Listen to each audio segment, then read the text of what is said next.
पाकिस्तान की पार्लिमानी तारीख में आज एक और अहम दिन था जब 4 नवंबर की शाम को अचानक हुकूमत की तरफ से ये बताया गया कि अहम कवानीन की जो तब्दीली है वो की जा रही है, जिसमें 3 services chiefs Pakistan army, Pakistan air force, Pakistan navy के जो सरबराह हैं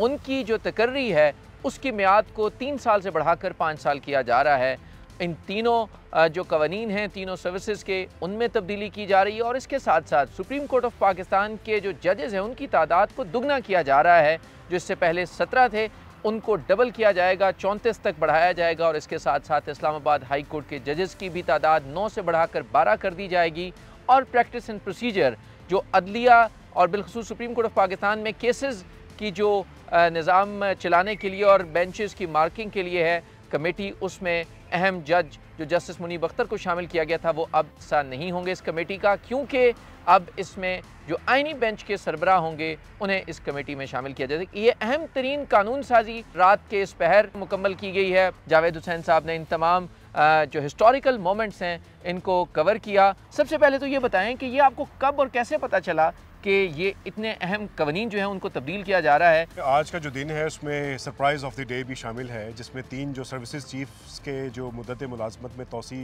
के जो बिल्स थे वो इसमें शामिल हुए। मजमूई तौर पर 6 बिल्स थे और इन 3 बिल्स से मुतालिक जो है वो किसी भी तरह से किसी को इन्फॉर्मेशन नहीं थी। अचानक से ये बिल्स यहाँ पर लाए गए और एक सरप्राइज़ के तौर पर ये चीज़ें सामने आईं और इसमें हम देख रहे हैं कि 37 मिनट की कार्रवाई है मजमूई तौर पर इस इजलास की, और जिसमें 25 मिनट में जो ज़िमनी एजेंडा था वो पेश करने के बाद ये 6 के 6 बिल जो हैं वो 25 मिनट में नेशनल असम्बली से मंजूर करवाए गए। तो एक रिकॉर्ड टाइम है जिसमें इस फौरी तौर पर जो है वो तमाम बिल्स मंजूर किए गए। पर जो अपोजिशन थी वो एहतजाज करती रही, कापियाँ फाड़ती रही और एहतजाज के दरमियान में जो है वो हाथापाई तक भी नौबत गई और इस दौरान में ही ये तमाम तर कार्रवाई भी मुकम्मल की गई। पीपल्स पार्टी इतनी अहम सियासी जमात है, इत्तेहादी भी है, उनके बारे में पता चला था कि शायद उन्हें एतमाद में नहीं लिया गया, तो वो कहाँ थे? उनका कंसेंसस शामिल करने के बाद ये लेजिस्लेशन की गई है। तो इस तरह से देखा जाए तो Pakistan Peoples Party aggressive front foot पर खेलती हुई दिखाई नहीं दी। इसमें उनका जो राय है वो दिखाई दे रही है कि वो शामिल थी और ज़रा ये भी बता रहे हैं कि शायद अपोजिशन की तरफ से इन 3